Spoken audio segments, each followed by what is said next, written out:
Sometimes people pick up running and stick with it, sometimes they don't. Even long-time runners can find their motivation waning and give it up. But why is that? There's a study published in August of this year in the Public Library of Science in the Global Health section that tried to take a look at why some runners who start running maybe keep it up and keep coming back and doing races and runs, and why some don't. So I spent some time looking at that report and wanted to share the 4 findings with you. Welcome to the Ageless Runner. I'm Ralph. So this study was done by some Scottish researchers looking at runners who participate in the park run events. And if you're from the UK, you know what that is most likely. They're Saturday morning 5K runs that are free, don't cost anything, just register. Park runs are actually global. They're actually some here in the United States. And I learned through my research that there's actually a park run about 45-minute drive from my house. But these researchers looked at 20,000 runners over the course of a year and said, why do some first-time runners or new runners do a park run and come back and do another one? And there were kind of 4 findings, and I'm going to talk to you about in no particular order, except I saved the most interesting one for last. Now, the first finding was the older the runner, the more likely they were to come back and do another park run. In fact, over the age of 40, the runners were more likely to come back than runners under the age of 40. And sex also made some difference. Men runners are more likely to come back than female runners. So I think a message here is if you're a younger runner, say under 40, especially if you're female, do not get discouraged in your running. Just stick with it. Look for some motivation either through some of the things I'm going to talk about after this or through your own personal experiences. Why did you start running? What's driving you to do it? Find enjoyment in what you're doing for those reasons. Now, the second finding had to do with size of the running group. The smaller the running group, the more likely people were to come back. And also related to that was a number of first-time runners in the group also had a positive correlation. In other words, the more first-time runners, the more likely people were to come back and do another park run. So I think the small groups and the more first-time runners create a sense of community in new runners. So if you're a new runner, you go to a race, it's got a lot of people like you and it's not a big group, you're likely to say, this was a lot of fun, I want to come back and do it again. So if you are a new runner or you're an existing runner who's maybe feeling a little unmotivated, look for those smaller runs. Look for those runs that you can feel a part of that community. A couple of years ago, I did the Las Vegas Half Marathon, and there were 15,000 runners in that race.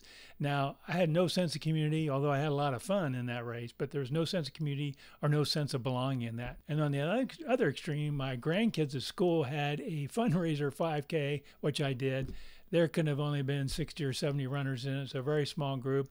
Had a real sense of community with it because I was running with people I knew. There were a lot of people who walked it and weren't runners, so it was a lot of fun, real sense of community. So if you feel like you want to belong, feel have a greater sense of participation, look for 5Ks or races in small towns, small charities. You're more likely to find smaller groups and more likely to find people who are just running for the first time, maybe like you. Now, the third finding actually made me feel, I hate to say sad, but I felt bad for some of the runners in that the longer the finish time, the less likely a person was to come back and do another park run. So once it got over 35 minutes, once finish times got up to about 40 minutes, you saw a drop in the number of runners coming back and doing another run, and dropped even more once it got out to 48 minutes. Now, some of the rationale from the authors was that people felt like they weren't fit enough, they weren't good enough to be out there and doing that. And if you're a long-time viewer of mine, you know I say that's nonsense. You should not worry at all about your pace, your finish time. When you go out and do a run or a race, you have 3 objectives. The first one is have fun. By all means, go out there and enjoy yourself and have fun. The second objective is finish the run, finish the race. And third is do it without injuring yourself. If you can do those 3 things, you're a success.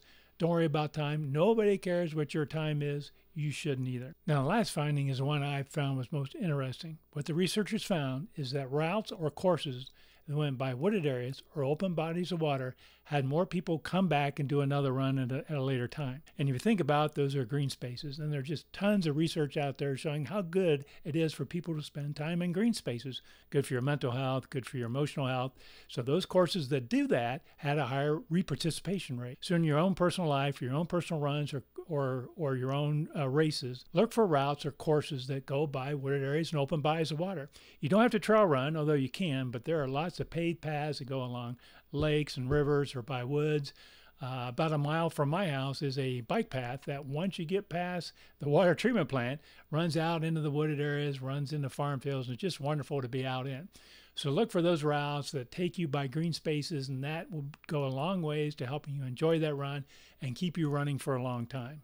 So all these 4 factors I talk about, the only one you can't do anything about really is your age and your sex. But don't worry about that. Doesn't matter how old you are, how young you are, or what sex you are.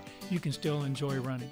So think about the others. Think about if it helps you, look for smaller runs, smaller races.